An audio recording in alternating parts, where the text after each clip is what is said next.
most of the viewers of this YouTube channel are familiar with my display aquarium, but in today's video I want to talk about my farm. And lately it's been definitely getting a lot more of my attention, and I've been on the quest for coral coloration and polyp extension. So in today's video, that's really all we are going to talk about. But before we go further, just a quick update. I've shut down the two tanks that you see over here, the left and the right one, and I'm really concentrating only on Acropora at this time. Like, this is probably 90% of what I'm focusing on. There's a little bit of torches and some of the other things, but all in all, this is what I've been focusing on.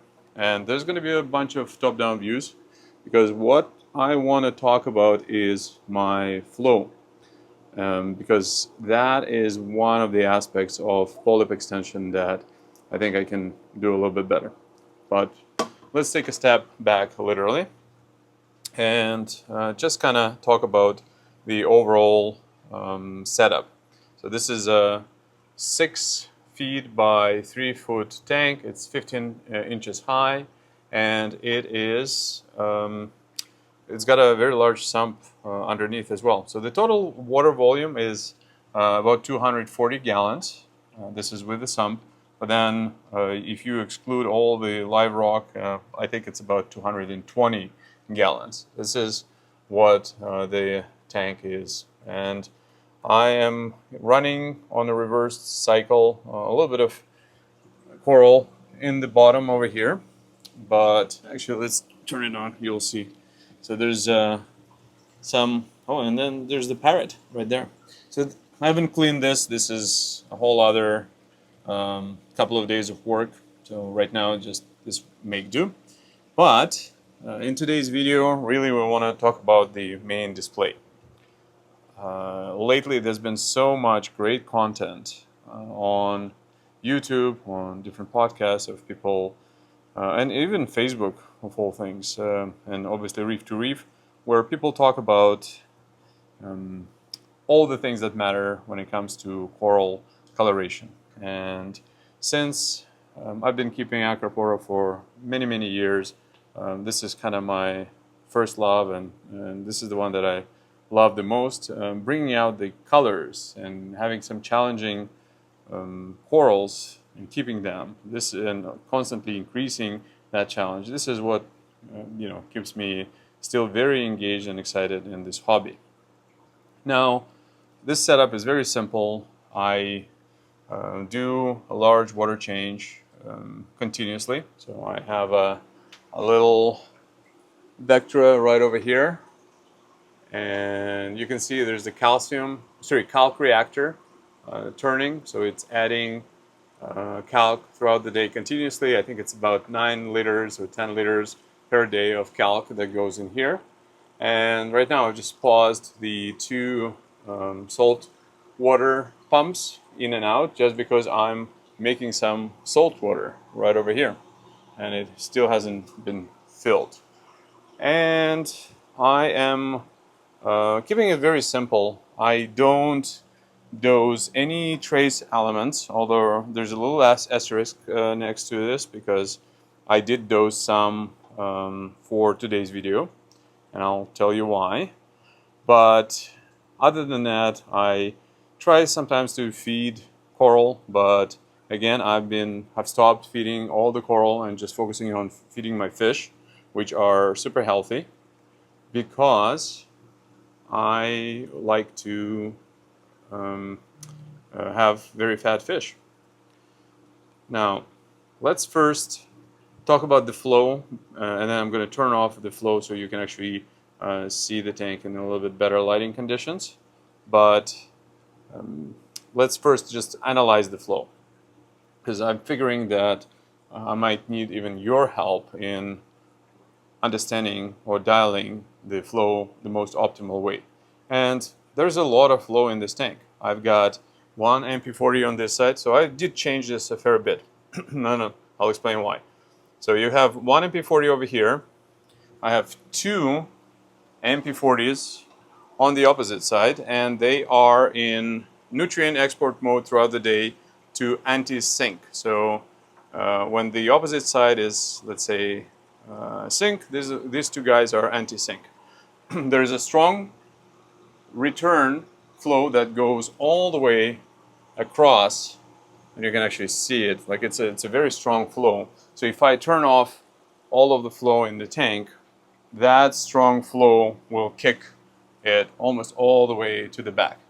And then I used to experiment with a whole bunch of different power heads, but I found that the orbits on the opposite side, there's 4 orbits, are optimal for creating that strong but also even, I guess, laminar flow over the top of the coral. And that's been, I really like how it turned out. Now, I have a lot of variables here. I mean, I can point it straight. I can point it a little bit higher up if I wanted to. Probably don't want to point it down.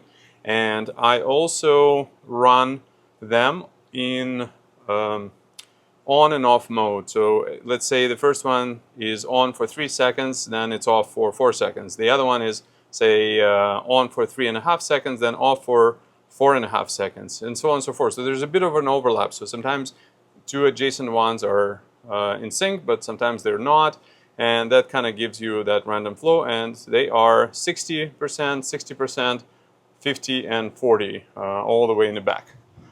And that's my flow. Now, for those SPS aficionados, please do advise and let me know if there's anything I can do better when it comes to flow. But this is what I've configured so far. It's a very strong flow. And let's actually look at some polyp inside of the tank so that you can actually gauge what I mean when I say strong flow. So first of all, the surface area is definitely all moving very, very strong. And then if we look inside the tank, let's take a look.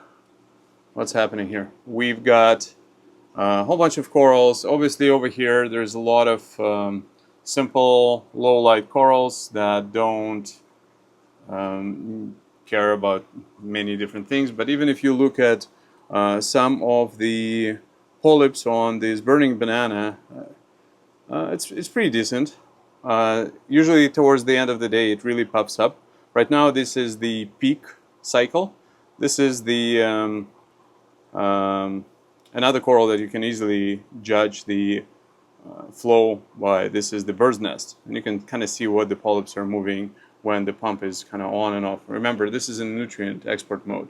This is the hairy freak pavona, and you can also kind of see what the polyps are, the way they are moving. Then you've got tons of different acros over here and over here. And now let's take a look at acropora.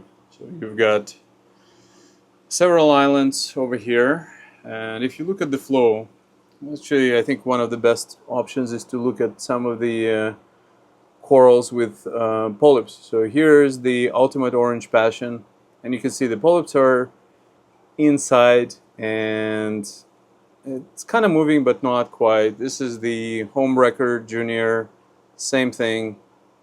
It's not quite there, but there is water flow. If you look on all the way on the left, here's the say this guy's got a lot of polyps, and the polyps are moving quite a lot on the Marvin the Martian. And even this guy, the polyps are kind of closed off, and usually he's a little bit on the hairy side. So this is my flow from MP40s and also the orbit. Let's also take a look at the wildfire. So the wildfire is a good one to measure the flow. You can kind of see the polyps dancing over here. Let's also move over to the second wildfire that I have in the middle of the tank. And See what I'm saying? The flow is just, the flow is great in my opinion, but the polyps are just not out the way I want them to. Okay, so that should give you an idea about the flow in the tank. And we are going to stop the flow now so that you can actually experience the tank from above undisturbed. And also I'm going to talk about the lighting. So for the lighting, I've got 5 radiants. It's G5 blues, and then I have 2 glows. Originally I picked grows for this tank, but then I think it was too much of the blue channel, and I wanted to supplement with UV a little bit more, or like deeper blues, because the G5s don't really have as much UV channel, which is not the true UV, obviously. Okay, so I'm using my Mobius. Here is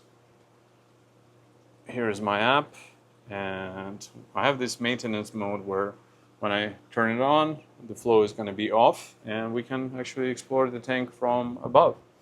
So let's take a look from this side, and you can see that the orbits are covering the flow uniformly all the way through. Like, if you think about it, this is as optimal of a setup for flow as possible.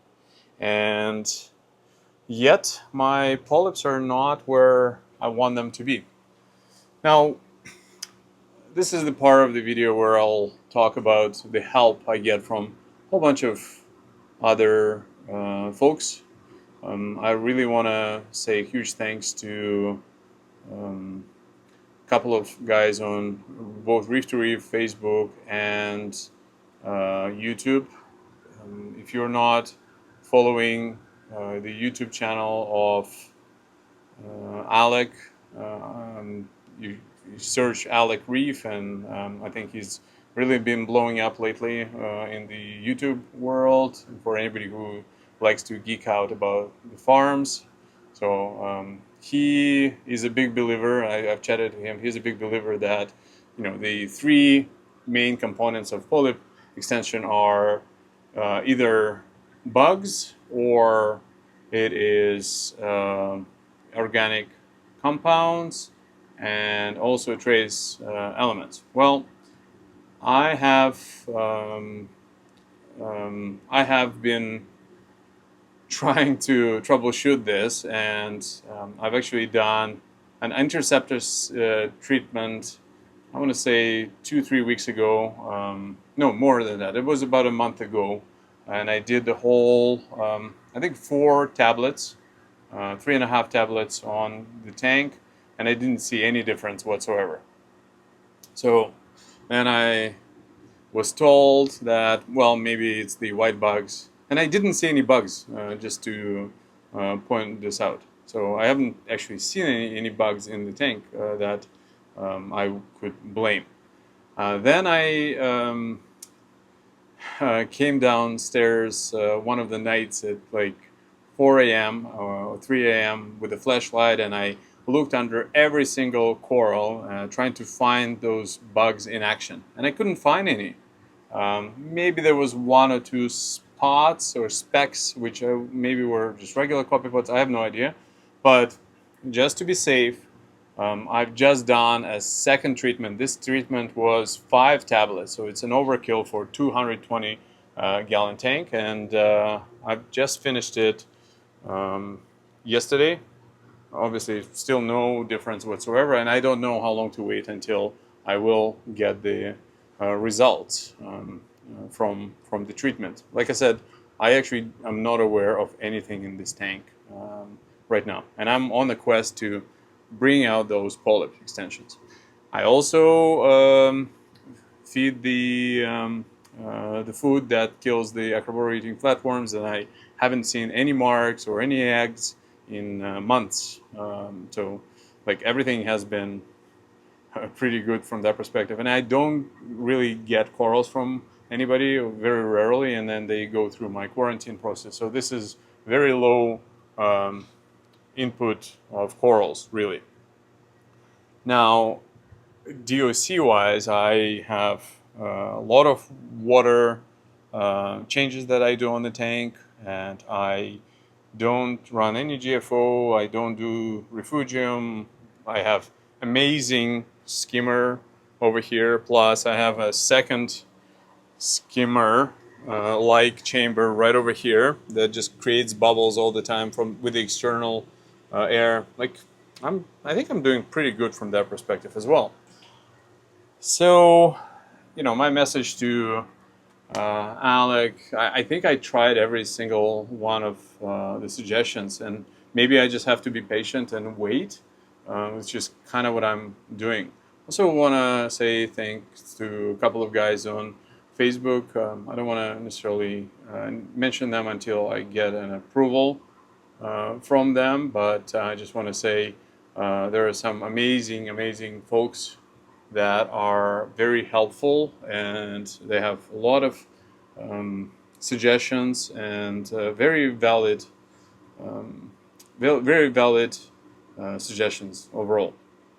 Now, I am pretty stubborn when it comes to this type of perfection, and I really want to crack this nut. Like, I've been spending a lot of time browsing Instagram and reef to reef, and I've seen so many tanks. Like, some tanks have a lot of polyp extensions, some don't, and they're so anecdotal when it comes to like what causes it, and nobody can really give a good explanation. So that is what I'm focusing on in 2025. My goal is to figure this one out right once and for all, to understand how to bring it out and have some sort of a simple guideline for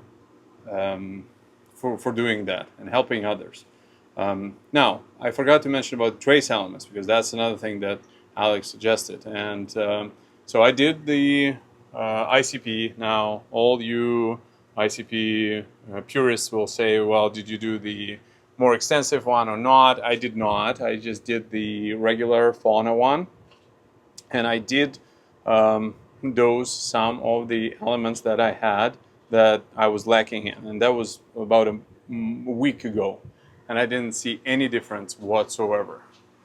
So again, I think I'm doing everything right, and I think, like, look at the colors. The colors are exemplary, in my opinion. Like, you don't really get better than this when it comes to colors, but no polyp extension. So this is what I'm hoping to figure out at some point, and I don't know how. That is for today. I want to ask the audience if you have any suggestions for what I should be doing. Like, should I be feeding something or not feeding something? Should I change my parameters? There will be a link in this video to my parameters, but pretty much you can actually see them right over here. This is my parameters right over here. So, and I've corrected this. This is actually in not calibrated. So my nitrates are 15 in this one, and my phosphates are actually 0.15. I'm not sure why it says 0.29 really. My alkalinity is around 8, sometimes drops a little bit. Calcium is a little bit high, and this is my magnesium right over here.